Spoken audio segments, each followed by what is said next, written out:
are listening to a free version of Majority Report with Sam Steeder. To support the show and get another 15 minutes of daily program, go to majority.fm, please.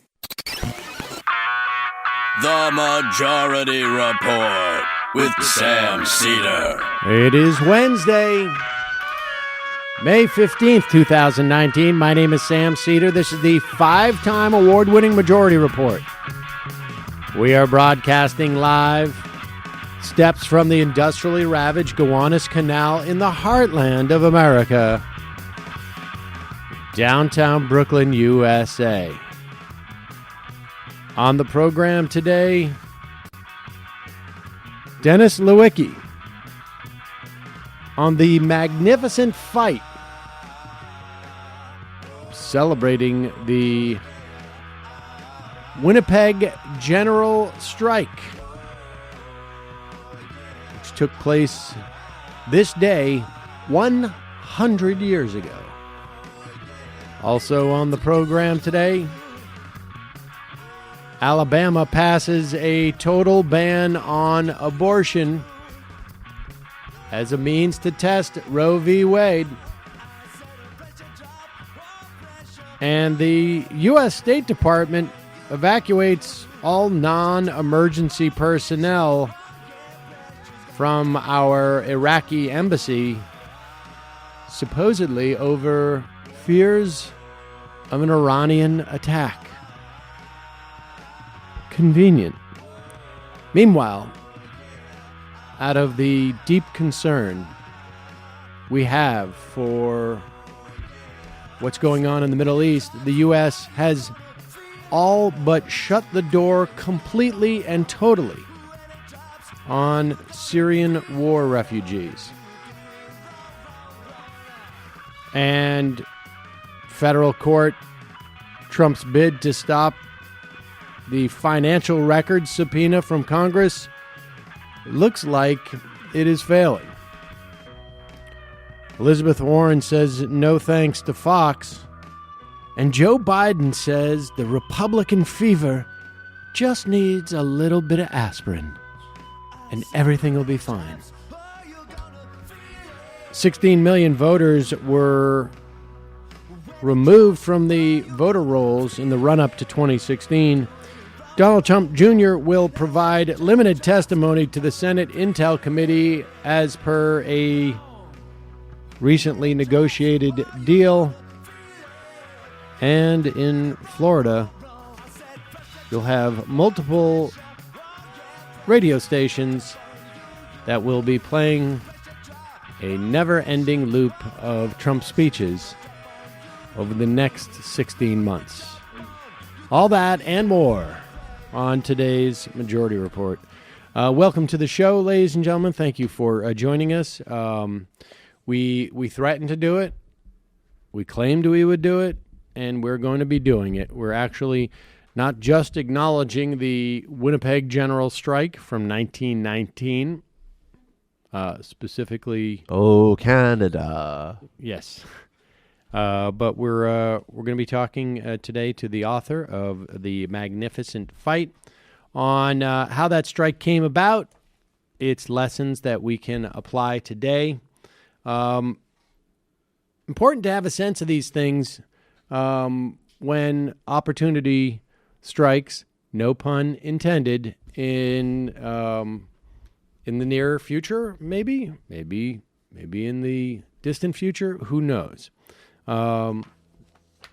Meanwhile, the 2020 elections are happening. Joe Biden is up in New Hampshire, and it's interesting.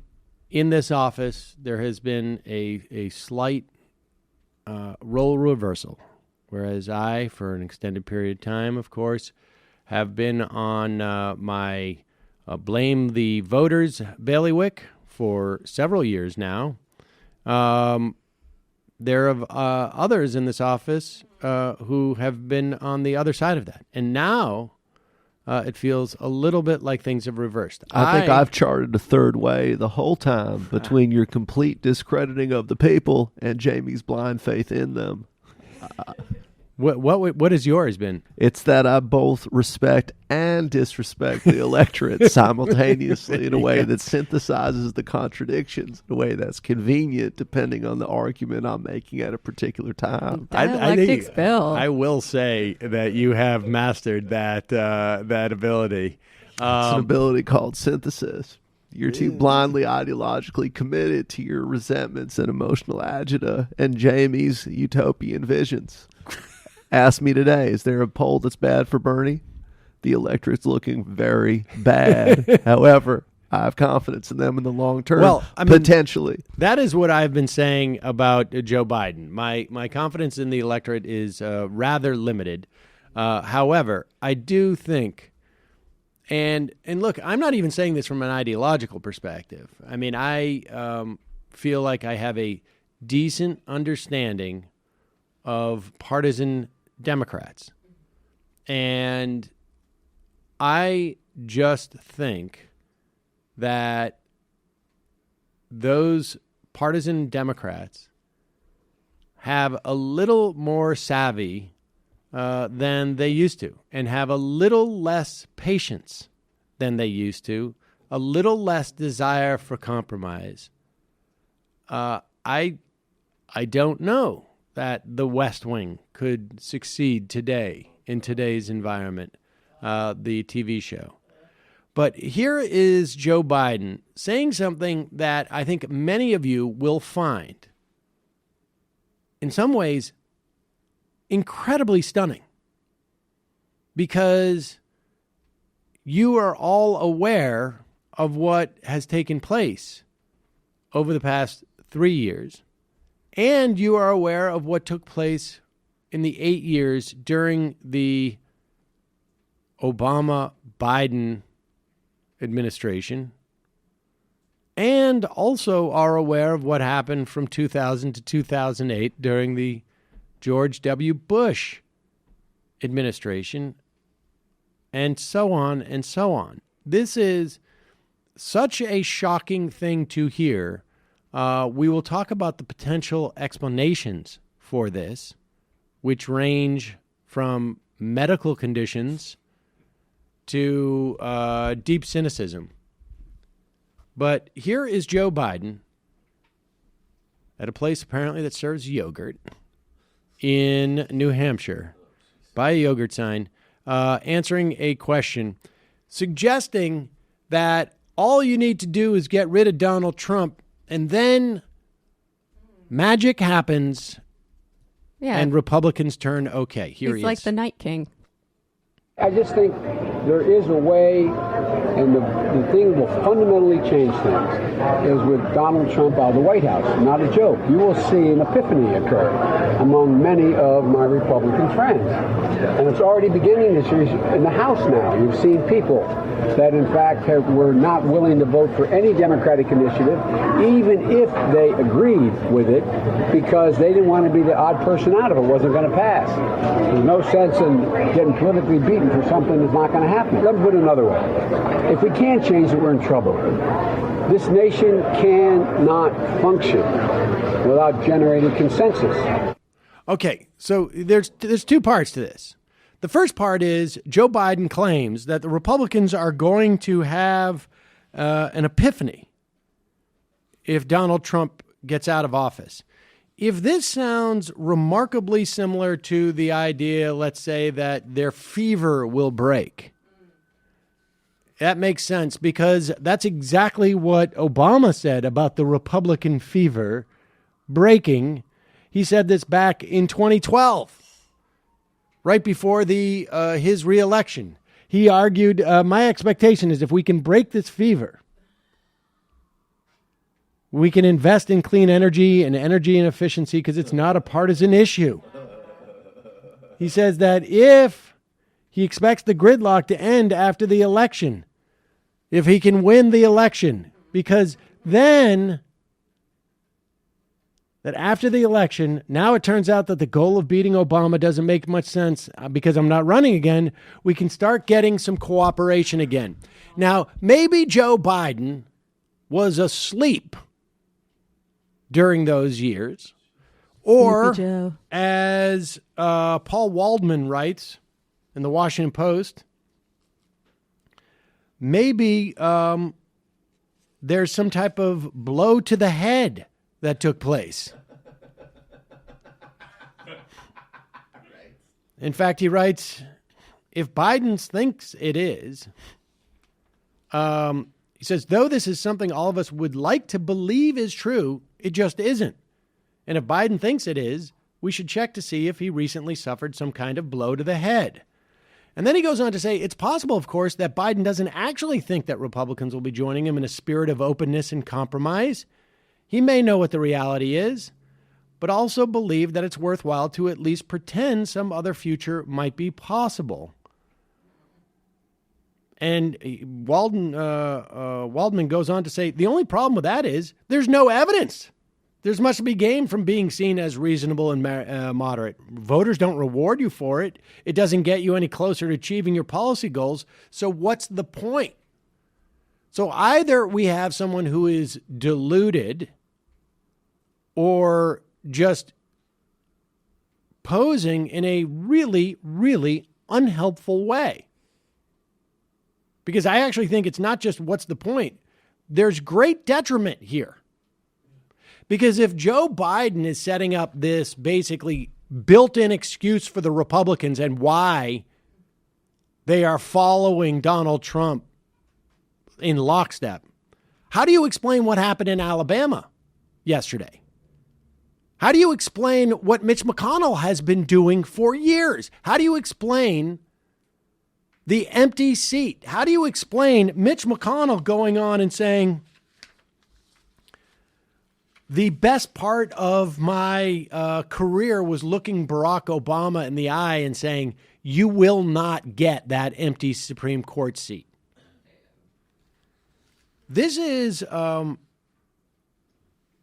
really stunning, and it is my contention that the Democratic primary voters, this may have worked 10 years ago, but I just don't, I find it very, very hard to believe that this is going to work with people today. How much delusion do you need about the Republican Party? And if he does believe this, like I say, if he doesn't believe it, he's just piss poor at trying to set up a political context in which he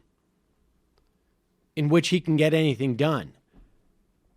Right? Because, I mean, if you're just saying Republicans are fundamentally reasonable, they're just under the throes, the hypnosis of Donald Trump. And this is your political strategy. What happens when they say no to you as president? When you have already basically given them the imprimatur of being reasonable? Well, then I guess it's reasonable to deny you any Supreme Court picks. I guess it's reasonable to deny you any to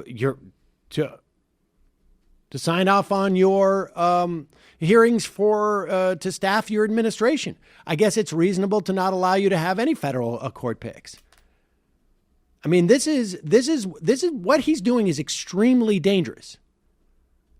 And that's assuming he thinks he knows what he's doing.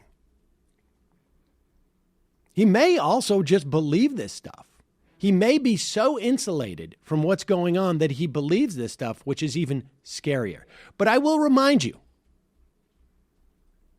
that when Barack Obama made that deal that extended the Bush tax cuts, when they capitulated to the Republicans, when they did not need to do any of it, you all remember the fiscal cliff. Well, there was no fiscal cliff.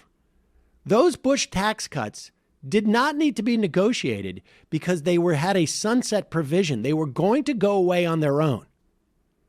And there was one person in the government who understood that, and it was Harry Reid, which is why he was so angry when Joe Biden essentially slid back into the Senate and made a side deal with Mitch McConnell to say, we're going to give you some of you keep the Bush tax cuts, and we will get what we would get anyways.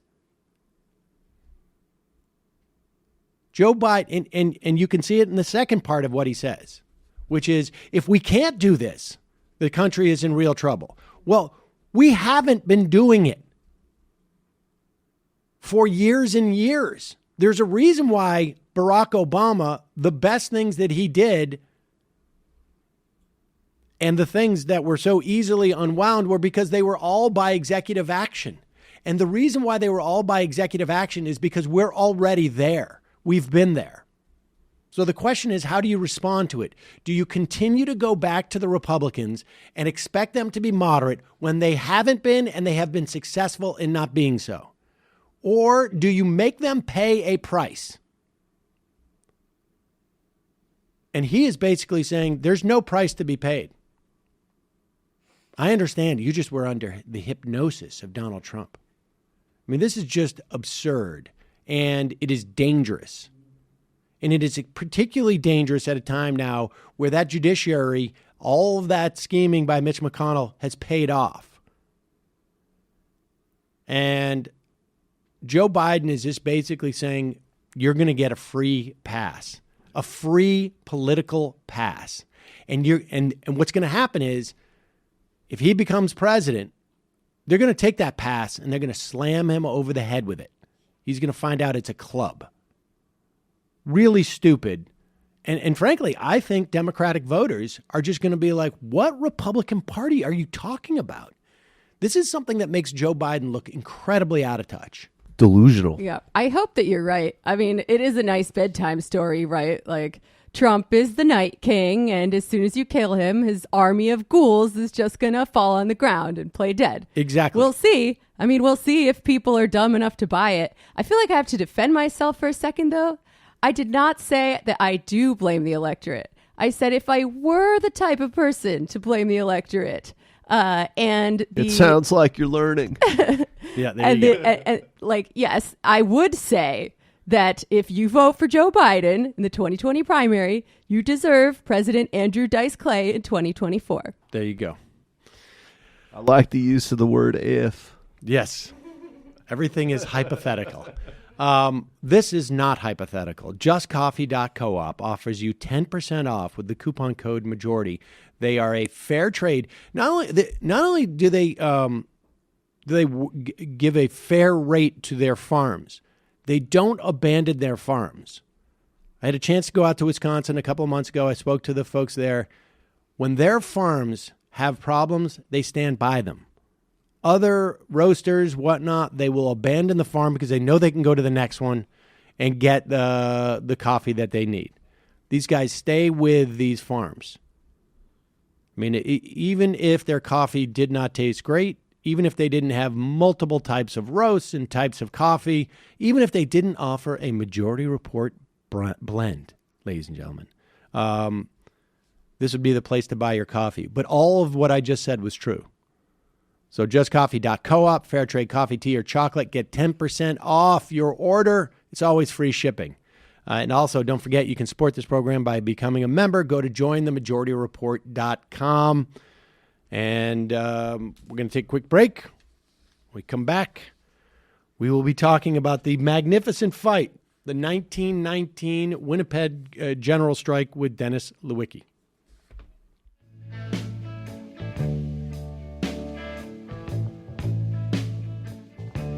When I was a young boy, my mama said to me,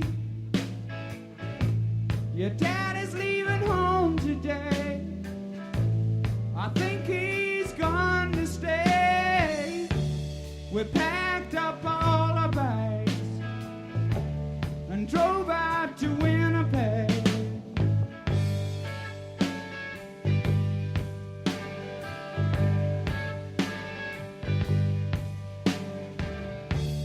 When we got to Winnipeg, I checked into school.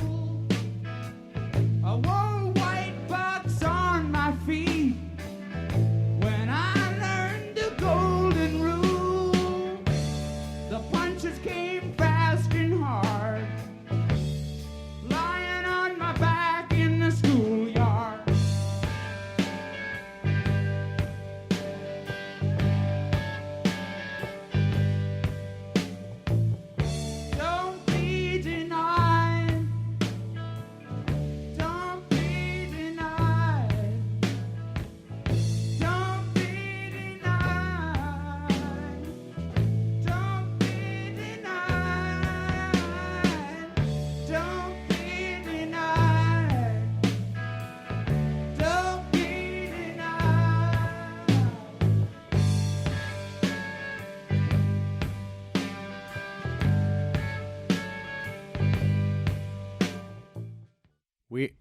We are back. Sam Cedar on the Majority Report. On the phone, Dennis Lewycky, who has been involved in managing and facilitating social justice and development for almost 45 years. Works with community groups, government agencies to address issues of poverty, homelessness, and discrimination. And author of Magnificent Fight, the Winnipeg General Strike. Dennis, welcome to the program. Good to hear from you. All right. So we are, today's the 100th anniversary. Is that correct? Absolutely. May 15th, 1919, all the action started. All right. Well, I mean, let's just start just briefly, and I want to circle back to this and tease it out more. But briefly, why is it important for us to remember this strike? You know, I'm not a historian. I'm a journalist by training and activist by inclination. But I think that what history gives us is it's a prism through which we can see ourselves today. And the 1919 strike was a struggle for social justice, for human rights. So by looking back at it, I think we can see some of the dynamics in our own society, our own time, and how we're relating to them. So I think it's a useful tool. Of course, it's not a blueprint. We don't get a blueprint from history, but it helps us understand, and especially when we're doing anything that requires collective thinking. You know, it helps a group. For example, I do a lot of work with young people, high school students, and it doesn't take them long to draw the links between the past and the present, and then the discussions about the present. And I think that's where history, and especially the strike in our case, is really dynamic. It's a great resource. All right, let's talk a little bit about, just so that folks get a sense of Winnipeg. It is a city now, I'd say probably about the size of like a Seattle. About a million. About a million population now. A million. Okay. Yeah. So, all right. And so tell us a little bit about what Winnipeg was like 100 years ago. Winnipeg, at one point, was the third biggest city in Canada. And actually, it was called the Chicago of the North because of the amount of grain that was traded through the grain exchange. So between 1900 and 1920, it was a booming place. I mean, the population grew from 40,000 in 1900 to almost 180,000 20 years later. And it was a real agricultural and industrial center.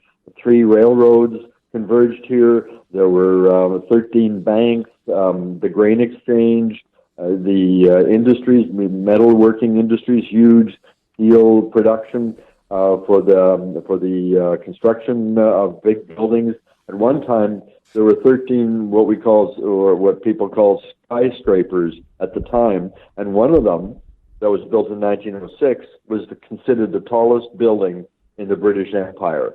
So these are just indicators of an economy that was really, really growing fast and really involving a lot of new people. So a lot of those thousands of growth, they were immigrants. They were people coming from Britain, the United Kingdom, and Eastern Europe to work in the industries or to work in agriculture. So there was a huge influx of immigrants that really was changing not only the economic and labor relations situation, but was really affecting the cultural character of the time. So it was really a dynamic time. For most, it was an exciting time. For some, it was bringing about change that was a threat.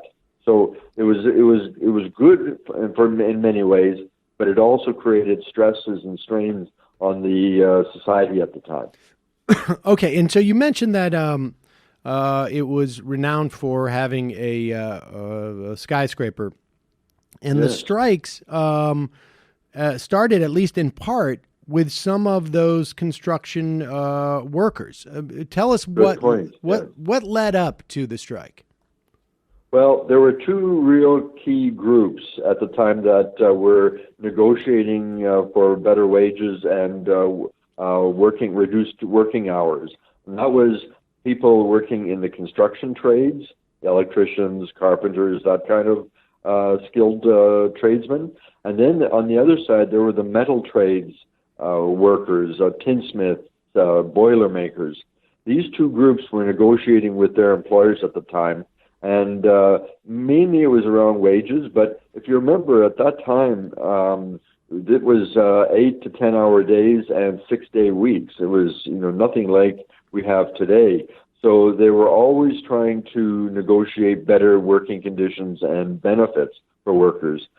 The employers were very resistant to that. And at that time, remember that the unions were not formally or legally recognized. So it was a very informal relationship between the unions and the employers. So on one hand, for example, in the construction trades, the contractors, the big construction companies that were building those buildings, they knew that they had to pay more. They agreed that workers were not getting paid much. There was a time when, during the First World War, when wages were in effect frozen as part of the national response to the war effort. So the employers in some cases knew there had to be improvements and increased wages, but there were disagreements over how much and when to apply these changes. So it was like I say, a dynamic time, lots of construction, lots of work being done, but it was a situation where the workers were expecting more out of their labor at the time. All right, and so give us a sense of. I mean, it's interesting. So the dynamic, from almost a generic sense, is a situation where the workers are aware of just how much those owning these companies, and presumably the growth of who are benefiting, the capitalists who are benefiting from the growth of the city, and this is building resentment. Walk us through how, who went on strike first, how this thing spread. But I'm also curious at this point, because in the States at this time, particularly 1919 in many respects, and certainly in 1920, there's a lot of rather, famous, like Matewan was in the States. I think it was maybe in 1920. There was a lot of striking that was going around, particularly through the 19 teens, or at least in the earlier part. So how much were the unions in Canada? What was their relationship with the unions, or I should say, the workers in the States? Good. I'm glad you brought that up, because prior to the strike, there was a lot of labor action in the States and in Europe. This was a global phenomenon where unions were organizing. In the 1880s and 1890s, a lot of the workers were organizing into unions, both in Canada and the United States. So they were really developing and testing their union muscle at the time. And there was resistance, obviously, from employers. They wanted to control wages and control workers. So it was a time when there were thousands of strikes. Even in Europe, going back to like 1906, 1907, Belgium, Spain, there were major strikes. The Russians, before they took power in 1917, they were using general strikes as a way of putting pressure on the government at the time. So, it was a pretty universal phenomenon. In fact, I'm glad you mentioned, Seattle in January of 1919 had a huge strike. 65,000 workers went off for a week. And it, in many ways, was a template for what happened here in Winnipeg. So just to respond to your question about how it all got launched here, the metal trades and the construction trades workers were negotiating in March and April, not getting very far. So both of those went on strike on May 1st and May 2nd of 1919. That really was the catalyst. There was a strike. They were pushing for wages and reduced hours. They went on strike. That then got the Winnipeg Trades and Labor Council, which represented other unions in the city, to then call for a vote on whether or not they would support those workers on strike. Well, the response was overwhelming. 11,000 or around 8,000 members voted to go on a general strike. Only about 600 voted not to go on a general strike. So right from the beginning, you can see there was a lot of union solidarity and common interest, of course, at the time. That then brought out roughly another 12,000 workers or 18,000 workers. And as I said earlier, a population of about 180,000. So you had 10% of the population on strike on May the 15th, 1919, 100 years ago today. The other interesting fact or phenomenon was that within a few days, another 12,000 workers who were not unionized went on strike. They were immigrants largely working in small businesses, some of them domestic servants, for example, in the homes of the city's rich, and they basically walked off their jobs as well. So that surprised everyone, but what it meant was that there was now 30,000 workers on strike in a city of 180,000. And just to add to another dimension, so we're talking numbers, the veterans who were coming back to Canada from the First World War, a lot of them saw common cause with the strikers. I mean, they wanted jobs, they wanted to be treated fairly. They had just sacrificed a lot in the name of democracy, and they really wanted to enjoy the fruits of that democracy. So about another 4,000 or 5,000 veterans got involved. So within a few days after May 15th, there was almost 35,000 workers on strike, and they carried through that labor action for 6 weeks.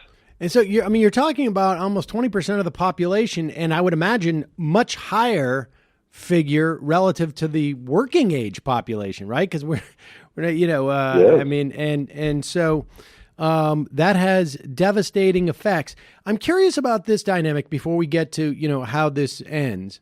And what happens over those 6 weeks. But the idea that you'd have 12,000 non-union workers join the union strikes, the idea that you had 4,000 to 5,000 veterans who are obviously, I would imagine they still have particularly close bonds, particularly at that time, having just come back from the war. So there's a tremendous amount of solidarity amongst the veterans. There is in this country now, and I imagine there's some maybe analog in Canada, although I to be honest with you, I don't know, a movement amongst unions that are trying to turn away from the managerial unionism that has dominated the union movement over the past, 4, 5, 6 decades. And move towards a more of a social justice unionism, which, as in broad swaths, basically means that you, as a union, you don't just fight for your own wages and your own job. You fight for issues. You create solidarity across society by picking up and fighting for the issues that are shared by folks in the working class and shared by folks across, some amount of classes, the non-capitalist class. Let's put it that way. Yes. And so, how much of what was the consciousness of how the approach was taking at that time? I mean, if the unions were able to mobilize 12,000 non-union workers, which is, more almost the same amount of unionized workers, maybe a little bit less, but in total with the veterans, they were able to mobilize a significant amount of the population. Was that a function just of everyone having a shared resentment, or was there a plan to build cross, intra-union solidarity, or was it because they were immigrants, or what was that?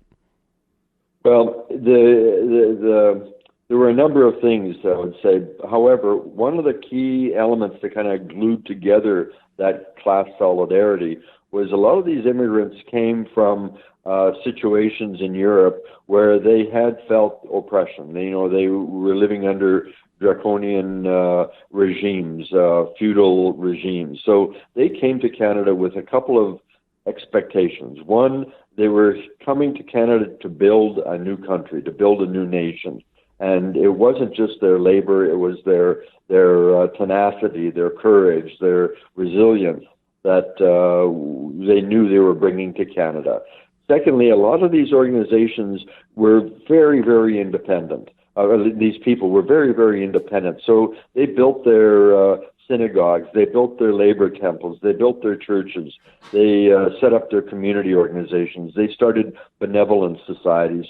They were not waiting for government. I mean, there was no expectation that government would provide these services. So there was an ethic right from the beginning of people helping themselves, helping each other. And we can tell many stories of, different ethnic groups that may have been fighting in Europe, but they came to Canada and started working together. There was a collaboration around issues. So I think that was a kind of a seminal part of the changes that were taking place. A lot of the social services prior to the 1920s were provided by church groups or by benevolent groups, many of them middle class. And there was a sense of, that it was important to help one's neighbor, to help the destitute. Remember, there were a lot of widows created from the First World War, and they rarely had a good alternative income. So there were these women and children that needed support.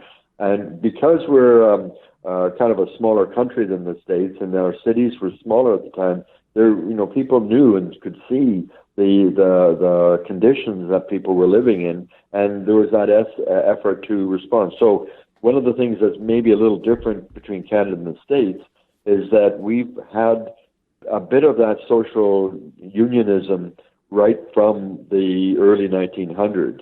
And so we've pushed through, and whether directly initiated by the unions or initiated by the progressive political parties with the support of the unions, but we've got a lot of the, socialized medicine, improved educational services, unemployment insurance, and things like that, that we've had for, decades here. So it's a little different, but I'm really glad you mentioned this in terms of the unions responding to economic and cultural conditions today, and especially a lot of young people want to get involved in organizing around environmental issues and social issues, confronting racism and things like that. And the unions are responding. They are getting on board and seeing that there is that sense of both obligation and benefit when we all work together around these issues.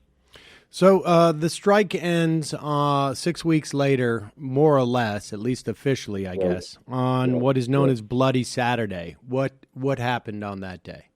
Yeah, that was, it was a constructed, spontaneous conflict. The state, the local elite had been planning and trying to figure out ways of confronting the unions.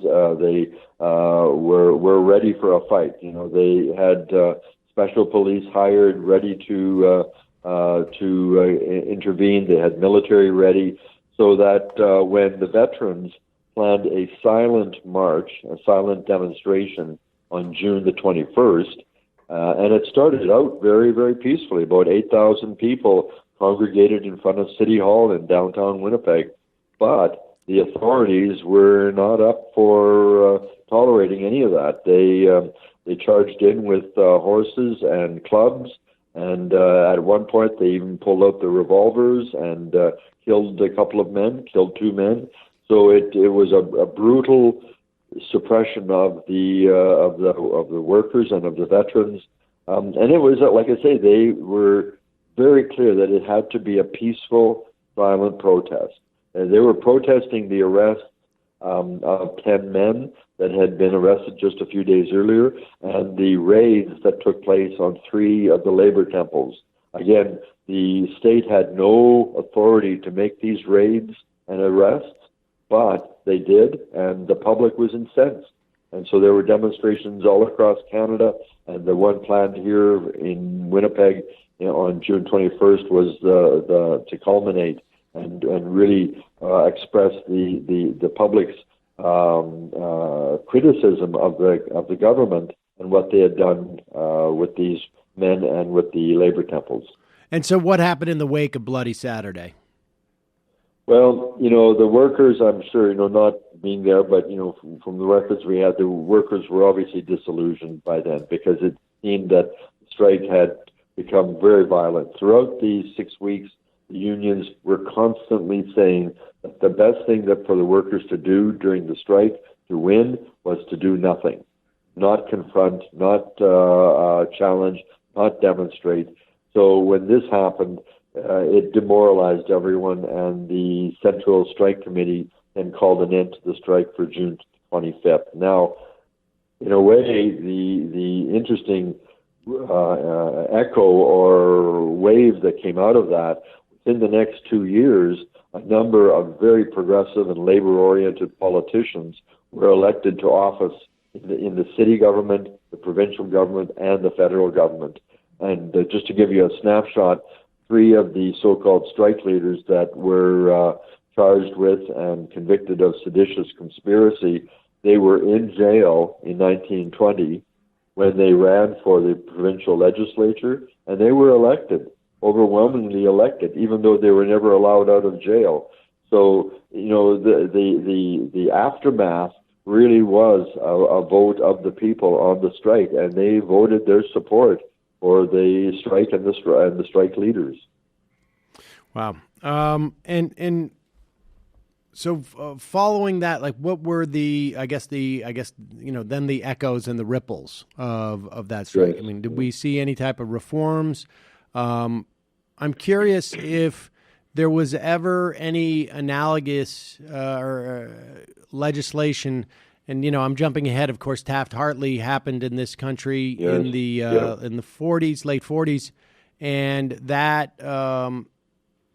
ultimately, I think, has really undercut the power of unions. And, I think people are working on trying to figure out ways in which to rebuild that union power. But the worst thing about Taft-Hartley in terms of power is it really prevented general strikes and of this ilk. But was there anything equivalent to that in Canada? And to the extent that there was or wasn't, was there also any other sort of ripple effects of this strike? Well, a couple of things. First of all, right after the strike in the 1920s, it was a period for the economy where there wasn't the same kind of growth that preceded the 1920s. So that was the first thing. And then by 1929-30, then there was the Depression that put a cap on a lot of economic development and change. So, things that had kind of national dimensions to them that had nothing to do with the strike were really dominant at the time. However, the unions, it was a setback for the unions because workers were disappointed in the failure of the strike. And so there was a time when the unions had to build back their credibility and their strength. But the significant thing, one of the significant things that came out of the strike was that the living conditions that the workers had experienced and were experiencing was really exposed. And in Canada, we have something called royal commissions. That's when a government gets high-powered, credible people to do an investigation, to do an analysis of an important issue. And so in Canada, there was a federal royal commission and then a provincial royal commission to look into what were the underlying causes of the labor unrest and the Winnipeg strike. And both of these clearly pointed out that it was, the workers were frustrated, they were unemployed, they were facing poor working conditions, wages were low. At the same time, there was a wealthy class that was benefiting from the labor of the workers. So these commissions, and these are very, very elite, government-oriented commissions. Both of them were run by judges. Both of them came out and basically endorsed what the strikers were fighting for. So that didn't lead to immediate social service development, for example, but it did put in place and it did show the importance of government and non-governmental agencies working to provide the kind of supports that workers needed, that you can't just expect workers to be slaves. They do have their personal lives. And by the 1940s and 50s, you saw an awareness that when workers are well-clothed, well-fed, educated, it benefits the economy, it benefits industry and business. So, it took time, but the strike and the commissions that came out of that so clearly articulated the living conditions and the exploitation of workers that it did register for the future. I wouldn't say there are direct relations. I'd love to say that something that was done during the strike, led to certain legislation, but there's very few links. I'll give you one example. One of the strike leaders, a guy named J.S. Woodsworth, became quite famous, and he really, really pushed the Canadian government to institute a pension plan for Canadians, which we now have, and it's a fairly healthy plan, and a lot of Canadians rely on it. Well, he was a strike leader. He was in Parliament in the 1920s and 30s, and it took him a long time, and other progressive politicians, but they were able to get something very significant that not only benefited unionists, but benefited everyone in the country, all citizens. So it wasn't direct relationships to what happened after, but you can see that there was that the strike was a catalyst in a way that allowed progressive politicians to then move forward and push for a more progressive agenda. That, I think, is a huge lesson for folks to take from this story. And I have to say also, I'd be remiss if I didn't say the idea of those elite commissions resolving that the strikers were right sounds about the most Canadian thing I could ever imagine in some way. But Dennis Lewycky, the book is Magnificent Fight, the 1919 Winnipeg General Strike. Thank you so much for your time today. I really appreciate it. It's been a pleasure. Great to meet you. All right, folks, we're going to take a quick break, head into the fun half of the program, wherein we will have fun. Ladies and gentlemen, we will have fun in a myriad of different ways. One of those ways will be to make fun of Dave Rubin again. He had on my old buddy, Mike Cernovich, on. Oh, boy. You remember Mike Cernovich. They're just exchanging ideas. You remember Mike Cernovich. He is the guy who is a documented date rape denier. He was also documented a promoter of Pizzagate, which ultimately led to a man going into a pizza parlor in Washington, D.C. with a weapon, looking for hidden dungeons where there were pedophile and prostitution rings. Don't forget, he's an alleged rapist, but he pled it down to battery, so. That's true. That is also true. There's more, of course. He also was famous for stepping on a rake and getting hit in the face, or rather, I should say more specifically, trying to get me fired and not getting me fired, or getting me fired and then having that not work out for him. He accused Barack Obama of all sorts of things, obviously, and he also failed miserably on his on-air screen test on InfoWars, which was difficult for him. Also a professional, what do they call them? Pickup artist? Wasn't he basically was telling people to how to neg women? And basically, that's the way you pick up the ladies, I guess. But so Dave Rubin had him on for a second time. And I think, look, Dave Rubin can have on whoever he wants, and he can obviously not have on whomever he wants. But it seems to me there should be some accounting for platforming a guy like that. And they talked about some of the stuff, of course, the massive amounts of pedophile rings that he is convinced happened. But as far as I know, Dave did not bring up the widely publicized attempt to get me fired. They did complain, however, about how hard it is and how online culture is so despicable. In fact, do we have that clip? Let's play that now. There was a here is this is clip number 5, right? Is that it, or is that the best one? I think so. Oh yeah. Okay, so let's play a compilation from the actual filmmaker, Vic Berger, as opposed to the fake filmmaker that is Mike Cernovich. And here he is doing his rendition of the talk between Dave Rubin and Mike Cernovich, wherein Mike Cernovich really is upset. I will remind you that Mike Cernovich claims to have paid someone to dig through my tweets. They found a tweet from 2009 where I satirically chastised those people who were being apologists for Roman Polanski as a rapist, wherein I wrote in response to a petition that was going around in Hollywood trying to get Roman Polanski, get him some type of Lifetime Achievement Award or something to that effect, wherein I wrote, regarding Polanski, don't care about him, but if my daughter is ever raped, I hope it's by a much older man with a great sense of mise en scène.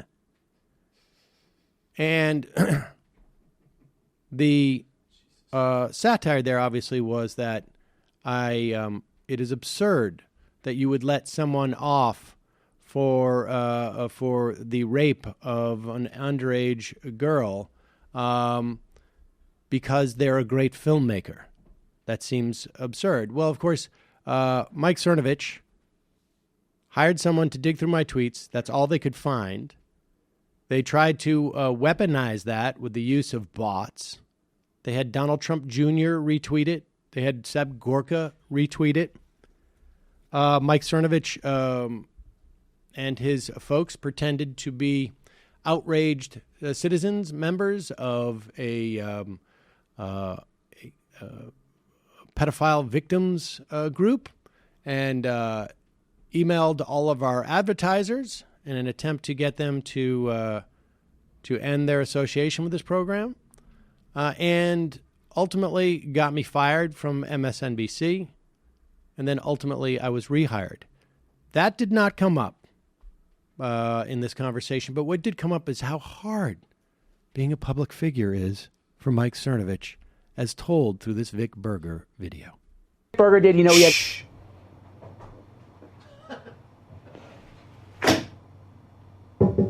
All right, I think we're live. We're live. Mike Cernovich, how you doing, man? I think about every day how I ruined my life by ever becoming a public figure. And I could just write my books and live a good life, and nobody knew who I was. And before Trump ran, I was in a Parisian cafe, just writing, having fun with my wife, walking around looking at Notre Dame before it burned down and everything. And every day, I think I ruined my life by becoming a public figure, because just the fundamental indecency of it all is not something that I was prepared for. I'm prepared for a hit. But the angry little weird left people, the freaks, the weird Mike, and the people who support my family being harassed, they'll do all the dunking on Twitter. That does make you, in a way, it makes you sad. And the problem with making people like me sad is sometimes I hold my daughter and I think about the people who are trying to hurt her. I remember we went to some party because my buddy's girlfriend said that this guy raped her. Mm-hmm. And we go, let's go kill him. Right. You all know what Vic Berger did. You know he edited fake videos about my wife and daughter. Fact. You know that he's edited multiple videos about my daughter. Fact. And we're back. Sorry, my child's trying to be in this, but this isn't really kid-friendly. Yes, these are all real. So just ask them, what did they mean by that? And you know the emails he sent me, the threats, you know that I've gone to police, you've seen the police reports. So this is some clown. Some this is verified some clown clown, on but Twitter. they're watching. He calls me alt-right and racist. Yeah, this is my message to them. He made fake videos about my wife and daughter. This could be an actual pedophile ring, so I have to just make it public and publicize it. They're all connected to this guy. His Twitter handle is VICBERGER the fourth. Please, vet, call the cops. Again, they're all connected to this one guy. He's at the middle of all, Vic Berger. Fuck you, sue me. You know, like, I just don't give a fuck. All right, man. Well, on that note, I hope we cleaned up some of this. The chips will fall where they may, and we'll both keep going, I suppose. And my pleasure. Thanks again. Yeah, good talking to you. Yes. There it is, folks. And apparently Dave Rubin now wants to host Democratic presidential candidate Pete Buttigieg. And boy, it seems to me that would be a huge mistake for that Democratic primary hopeful to appear in that same very seat. But if he wants to be seen in the same light as someone like Mike Cernovich, I mean, I'm not, I have no bone to pick with Mayor Pete. He's not necessarily my favorite candidate. I have plenty. But if that's what he wants to do, then I say more power to you. I hope that that brings you dividends. I just have a feeling it won't bring you the dividends you think it will. If you are a fan of Mayor Pete's, I would suggest to him probably not a good idea. But, like I say, to each their own. And again, I want to remind you when Mike answered the question, the eternal question of Mike Cernovich, who's laughing now, Sam? It's me. I'm laughing now. Ha ha. Ha ha. Ha ha. All right, we're going to take a quick break, head into the fun half. Just a reminder, you can become a member of this program. In fact, you can still become a member of the Mike Cernovich Can Kiss My Ass tier, a membership tier on Majority Report. Head to jointhemajorityreport.com. Just pennies a day. You can support this program. You get extra content. You get it commercial free. JoinTheMajorityReport.com. Today is Wednesday, May 15th. That means that yesterday was Tuesday, May 14th. What happened last night in this office, Michael? We had a mini illicit history of the Iranian Revolution and how that government works. Then Emma Vigeland joined us, and we talked about everything from the Knicks and the NBA draft, which means quite a lot to Emma. I did not know she's her a huge expertise. Knicks fan, right? I knew she was, but I didn't it's not just the fandom. It's like, I think Bhaskar Sunkara is the only other Knicks dedicated head that I've ever met.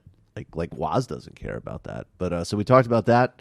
We had a Game of Thrones segment, which I'm pretty sure will never happen again on the show, and talked about the many, many, many, many ways that Joe Biden is very bad for you and not good. And of course, a whole bunch of other stuff. You can get the whole thing at patreon.com/TMBS. And also for patrons, you can get your pre-ordered tickets to our Chicago live show in August and Michael Brooks Show on YouTube and everywhere else. Jamie? So this week on the Antifada, we took a turn for the erudite after talking about butt stuff in the Star Report with Katie Halper last week. And we spoke with Samuel Stein, not the one from HuffPost, the Marxist geographer, author of Capital City, Gentrification, and the Real Estate State, which is out now from Verso Books. And we basically talked all about the global housing crisis, where it comes from, why the economy is so reliant on real estate at this point in time, how even well-meaning progressive politicians and planners are ultimately constrained by the system, and how we might ultimately unite and slay the housing monster. So check it out.